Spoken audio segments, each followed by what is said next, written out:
lost on the dusty air.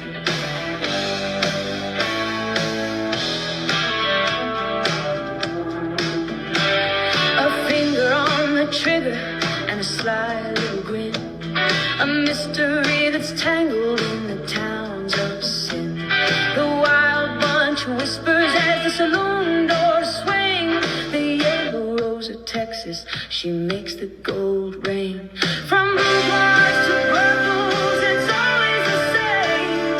The money and the power play a dangerous game. With a pistol in her gutter and a plan in her mind, she's the queen of the West, leaving dust trails behind.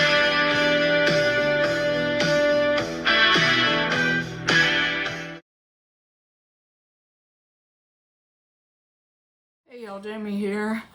I thought today we'd go into a short story from Boudoirs to Brothels, The Intimate World of Wild West Women by Michael Rutter. As always, when we go into the Boudoirs to Brothels, it's rated PG. Please use discretion with younger children, may be inappropriate. Alright, the title today is called, They Called Them Hog Ranches. I never saw a hog running about, but the girls were low and tough. A soldier commented, hog ranch referred to the lowest rung of prostitution. U.S. Army whorehouses. Many have speculated on what the word hog means. Likely it referred to the prostitutes, their living conditions, or the smells near their lodging. The word ranch probably relates to the location because hog ranches were not in towns. They were rural dens of sin. On some posts, a hog ranch had to be a certain distance from a post, often 3 to 5 miles. At other posts, ranches were near the enlisted men's quarters, frequently near their outhouses and the stables. During the summer, the smell could be overwhelming. Some hog ranch prostitutes were old and at the end of their sagging careers. There was no place else to work. Others were opium addicts or alcoholics. Some were ill. Tuberculosis was common. Nearly all had venereal disease. Soldiers were among the lowest paid men on the frontier, making less than cowboys.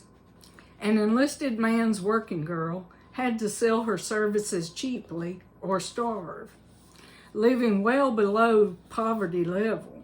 Because of their economic situation, living conditions were horrid. A woman at a hog ranch might set up shop in a tent, a dugout, a shack, or if she was lucky, a small cabin. Some women worked alone. Others might be seen by a madam or a store manager.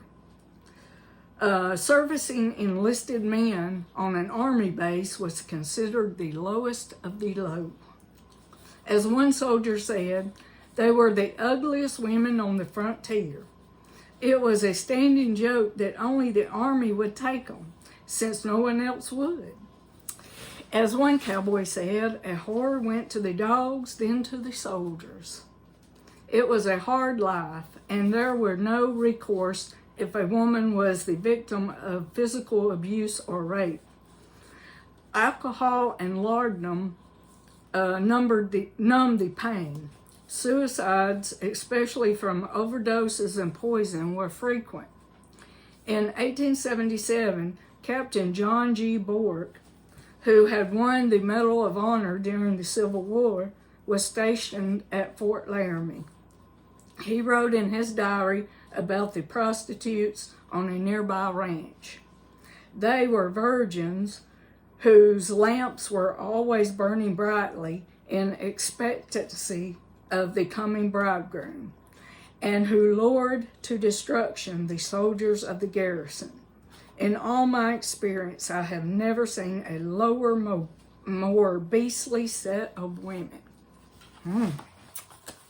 Harsh. All right, hope you enjoyed that, and see you soon.